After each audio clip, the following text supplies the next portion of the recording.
Parallelly और भी जो रोड्स है, Bhandara road, Amravati road, Koradi road, यहाँ पे भी एक अच्छा डेवलपमेंट आ रहा है। 21 फ्लोरी बिल्डिंग्स नहीं देखी थी नागपुर में, बट आज है, अभी हो रहा है growth. So I think it's a journey of Nagpur, और उसके लिए हमें कंपेयर करने की ज़रूरत नहीं है, we will also reach there. As far as the real estate growth goes, we need a uniform urban fabric growth, okay, and that is only possible with a good political will. नमस्कार, मैं रश्मि खिड़कर, नवभारत में आप सभी का बहुत बहुत स्वागत है। आज के संवाद में हम उस इंडस्ट्री के बारे में बात करने वाले हैं जो हर एक इंसान के सपने से जुड़ी हुई होती है, वो है रियल एस्टेट। घर हर किसी का सपना होता है और उस घर को हकीकत में बदलने का काम करते हैं हमारे बिल्डर्स। और आज हमारे संवाद में नागपुर के जाने माने बिल्डर्स से जो ना सिर्फ इमारत बनाते हैं बल्कि भरोसे की नींव भी खड़ी करते हैं। और आज हम उनसे जानेंगे कि प्रॉपर्टी मार्केट क्या, विदर्भ में क्या स्थिति है, उनकी क्या अपेक्षा है, उन्हें क्या समस्याएं होती है। सर, आप सभी का नवभारत में बहुत बहुत स्वागत है। सर, सबसे पहले मैं आपके पास आना चाहूँगी, क्या माहौल है प्रॉपर्टी मार्केट का फिलहाल विदर्भ में? सबसे पहले on behalf of NAREDCO Vidarbha foundation मैं नवभारत को कंग्रेचुलेट करना चाहता हूँ, बिकॉज ये बहुत ही गोल्डन इनिशिएटिव है। कोई भी सिटी का डेवलपमेंट उसके रियल एस्टेट से होता है, और इसके इन्स एंड आउट्स जो आज हमने डिस्कस किए, इससे सिटी को एक नई दिशा मिलेगी, नया मार्गदर्शन मिलेगा।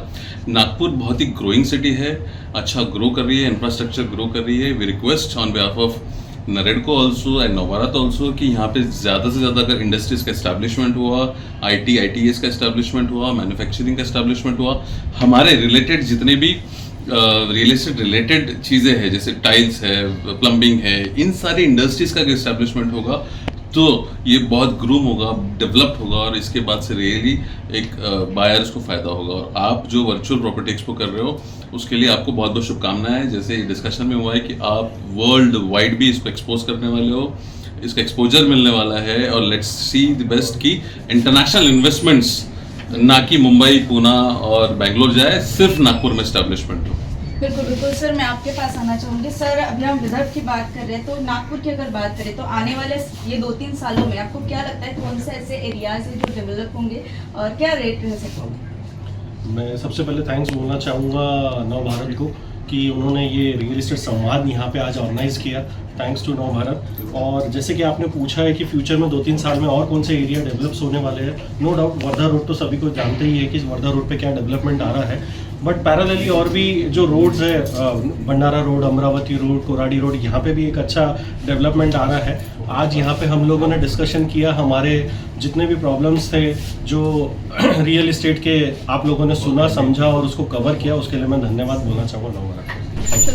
मैं आपके पास आना चाहूँगी, आपको क्या लगता है as compare to Pune, Mumbai, Vidarbha का रियल एस्टेट में कहाँ? आई थिंक डेफिनेटली पुणे और मुंबई से कंपेयर करना ही नहीं चाहिए नागपुर को, because it is a location in its own. तो उसके कंपैरिजन में obviously we are lacking behind, but then there are a lot of projects जो अभी न्यू आ रहे हैं जिनका रेट भी बढ़ रहा है। हमने पहले 21 फ्लोरी बिल्डिंग्स नहीं देखी थी नागपुर में, बट आज है, अभी हो रहा है growth. So I think it's a journey of Nagpur, और उसके लिए हमें कंपेयर करने की ज़रूरत नहीं है, we will also reach there. Sir, हमने देखे कि कंपेयर कर दिया, मैम ने बताया पुणे, मुंबई, नागपुर एरियाज के बारे में जाना, लेकिन as a builder real estate में क्या समस्याएं फेस करनी पड़ती है, क्या चुनौती आती है? देखिए ma'am, first of all, there is no point comparing Nagpur with other cities because it has got its own USP. Okay. Secondly, we need, as far as the real estate growth goes, we need a uniform urban fabric growth. Okay, and that is only possible with a good political will. In Nagpur, there are certain pockets which are not growing, certain pockets which are overgrowing. So this urban fabric growth balance is very much required. Okay, this will also suffice the development cost. Plus, this will also generate some demand. See, we are geographically centrally located. We are not a landlocked city. We can grow in any direction. So, a uniform growth is very much needed.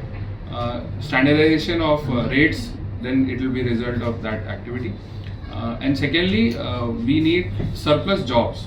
Okay, we need at least 1 lakh jobs in next 3 years for Nagpur to grow. This will give you surplus income to that can be spent within the city. Okay, and then such a growth opportunity is in the benefit of our vision of 2047 developed nation. So our bureaucrats, our politicians, our businessmen should align with that vision. for the growth of Nagpur city. बिल्कुल sir, thank you so much sir. Sir मैं आपके पास आना चाहूँगी, कोई भी client आता है, customer आता है कि उसे ये प्रॉपर्टी खरीदनी है और कंफ्यूजन बहुत रहता है लोगों के मन में रियल एस्टेट को लेकर, जब वो कोई प्रॉपर्टी खरीदने आते हैं करना चाहिए। एक तो जो आता है वो अगर क्रेडाई का मेंबर है तो उसको वैसे ही भरोसा रहता है हमारे क्रेडाई के ऊपर, और दूसरा हम उनको पूरा यानी उनको अगर कुछ गाइडेंस हमसे चाहिए तो हम उनको गाइडेंस भी करते हैं कि क्या क्या प्रॉपर्टी के डॉक्यूमेंट्स हमने देखना चाहिए, कैसे लेना चाहिए प्रॉपर्टी, या इस सब के बारे में हम उनको गाइड करते हैं। सर एज अ बिल्डर आपको किन समस्याओं या चुनौतियों का सामना करना पड़ता है? प्रोजेक्ट चालू होता है तब से हमको सामना करना पड़ता है। एक तो पहले मैं देख रहा हूँ आज से 40 साल पहले वगैरह हमको इतना ज़्यादा ये नहीं लगता था, जैसे हमको प्लान भी सैंक्शन करना है, लैंड भी लेना है। आजकल कैसा है कि बिना पैसे के कुछ भी नहीं होता, सैंक्शन भी करने जाना है तो इतना ज़्यादा अनाप शनाप हमको करोड़ों में डिमांड्स आती है। ये सब सर्कस मैनेज करते करते वैसे ही बिल्डर परेशान हो जाता है, उसके बाद टैक्सेस है और ये तो सब है ही। बिल्कुल बिल्कुल sir, thank you so much sir बात करने के लिए। सर मैं आपके पास आना चाहूँगी, आज नागपुर की बात करें, नागपुर के लोगों की पसंद किस में है? फ्लैट्स में है, प्लॉट्स में है, क्या ट्रेंड में चल रहा है अभी? नहीं, नागपुर में सभी चीज़ बिक रही हैं, प्लॉट्स भी बिक रहे हैं, अफोर्डेबल फ्लैट्स भी हैं, प्रीमियम फ्लैट्स हैं, रो हाउसेज हैं, everything has its own demand. Her pocket of the city में अपनी अपनी डिमांड है, अपनी अपनी रिक्वायरमेंट है। एंड यूज़र मार्केट नागपुर में काफ़ी अच्छा है और सभी सेगमेंट्स में ग्रोथ है। सर हम नागपुर में अभी हैं, हमारे सीएम साहब फडणवीस साहब भी नागपुर से, आप क्या कहना चाहेंगे, उनकी क्या अपेक्षा है आपकी? मेरी एक ही रिक्वेस्ट है उनसे कि नागपुर में आईटी सेक्टर को बूम करने के लिए 5-7 जो बड़ी कंपनीज हैं आईटी की उनको बोलें, और 15-20 हज़ार एम्प्लॉयज़ जो 1-1.5 लाख रुपए महीना सैलरी लेते हैं, ईच कंपनी अगर वो 1.5-2 लाख एम्प्लॉयज़ अगर नागपुर में आ जाते हैं तो रियल एस्टेट के साथ साथ बाकी मॉल्स, बाकी इंफ्रास्ट्रक्चर, बाइंग पावर सिटी में आ जाएगा। और सीएम सर इतने पॉजिटिव हैं कि वो इसको आराम से कर सकते हैं। अगर ये बात वो ले आए नेक्स्ट 6-8 महीने में नागपुर में, मिहान में डेवलप हो सकता है IT park, so this will change the Nagpur. बिल्कुल sir, thank you so much sir हमारे साथ जुड़ने के लिए। तो आज हमने संवाद में देखा कि संवाद में आज रियल एस्टेट की जो इंडस्ट्री है उसके ही नए नए लोगों से हम बात करेंगे। संवाद में हम आपको दिखाएंगे, तब तक मेरे साथ देखते रहिए। कैमरा नवभारत नागपुर से।